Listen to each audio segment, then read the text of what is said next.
অনেকের ধারণা যে এটা যদি টাইম টু টাইম পরিষ্কার না করা হয় তাহলে কান বন্ধ হয়ে যাবে। আসলে কিন্তু তা হয় না।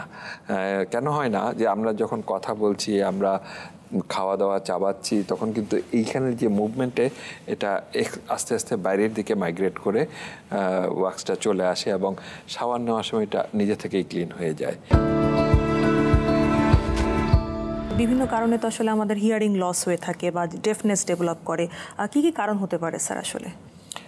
হিয়ারিং লস তো অনেক কারণে, ধরেন ছোটোবেলা থেকে কানে বারবার ইনফেকশন হতে হতে শোনা কমে যেতে পারে। কেউ কেউ কনজেনিটালি মানে জন্ম থেকেই কম শুনে, কারো কারো পরবর্তীতে এটা ডেভেলপ করে।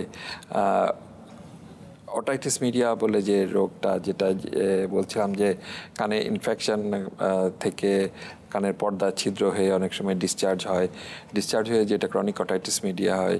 এটা যদি আনট্রিটেড থাকে এবং অনেক দিন থেকে যদি এটা ইনফেকশন বারবার হতে থাকে, কান থেকে যদি কন্টিনিউয়াস ডিসচার্জ হতে থাকে, তখন হিয়ারিং কমে যায়।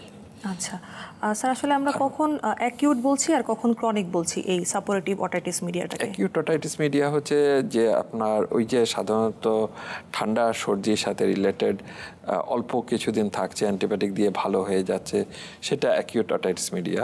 আর যেখানে কানের পর্দায় ছিদ্র হয়ে পারসিস্টেন্ট ডিসচার্জ হচ্ছে, বারবার ডিসচার্জ হচ্ছে, পেশেন্ট ভালো থাকছে না, সেটা হচ্ছে ক্রনিক ওটাইটিস মিডিয়া। আচ্ছা স্যার, যখন এরকম একটা অ্যাকিউট সাপোরেটিভ ওটাইটিস মিডিয়া নিয়ে পেশেন্ট আসে, তখন স্যার আসলে আমাদের কি কোনো ইনভেস্টিগেশন করার দরকার আছে নাকি স্যার এটা একটা ক্লিনিক্যাল ডায়াগনোসিস? Clinical diagnosis.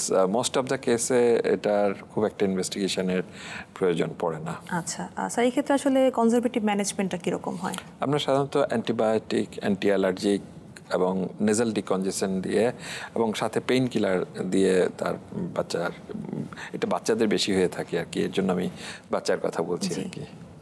এবং কজটা ফাইন্ড আউট করা কেন হচ্ছে সেই জিনিসটা আর কি। এখন একটু স্যার জানতে চাই যে আমাদের কানটা কি আসলে পরিষ্কার করার কোনো প্রয়োজনীয়তা আছে কিনা?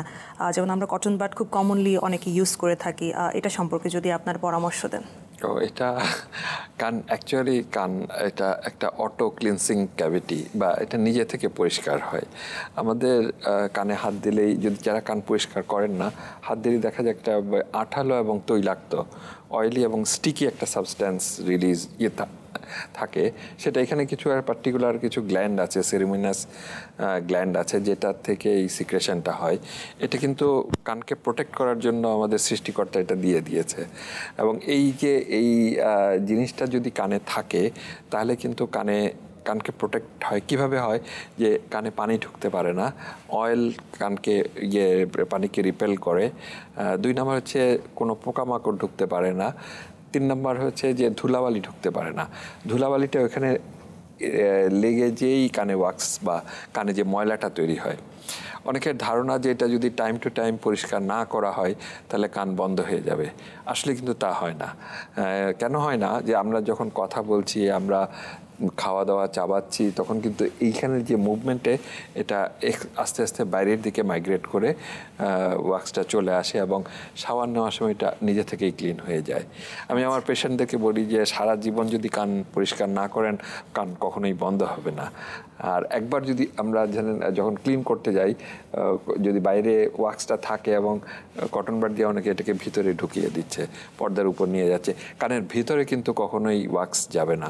ওয়াক্স কিন্তু এটা সবসময় মাইগ্রেশনটা আউটওয়ার্ড মাইগ্রেশন, কাজেই টাইম টু টাইম কান ক্লিন করতে হবে, এটা করা উচিত না।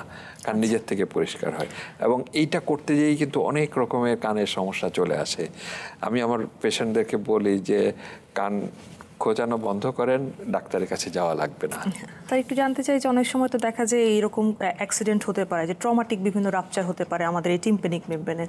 এই ক্ষেত্রে স্যার কি কারণ হতে পারে বলে আপনি মনে করেন? এটা বিভিন্ন কারণে ট্রমাটিক রাপচার হয়ে থাকে। মোস্টলি কটন বাড দিয়ে সে কান পরিষ্কার করছে, বাইরে থেকে হঠাৎ করে কেউ এসে হাত লাগলো, হঠাৎ করে ভিতরে ঢুকে গেল, এটা দিয়ে রাপচার হয়ে যেতে পারে।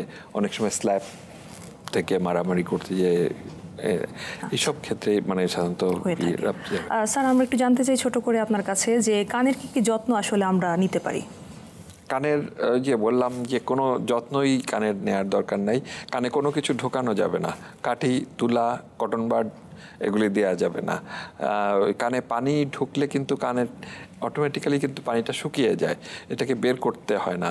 ওই যে যারা কানে কটন বাড ইউজ করে তারা ওই যে কটন বাড দিয়ে আজকে পানি বের করছে, পরের দিন পানি ঢোকার জন্য পথ তৈরি করে রাখছে। কাজেই কটন বাড ব্যবহার করা এটা কোনো ক্রমেই এটা অনুমোদনযোগ্য না।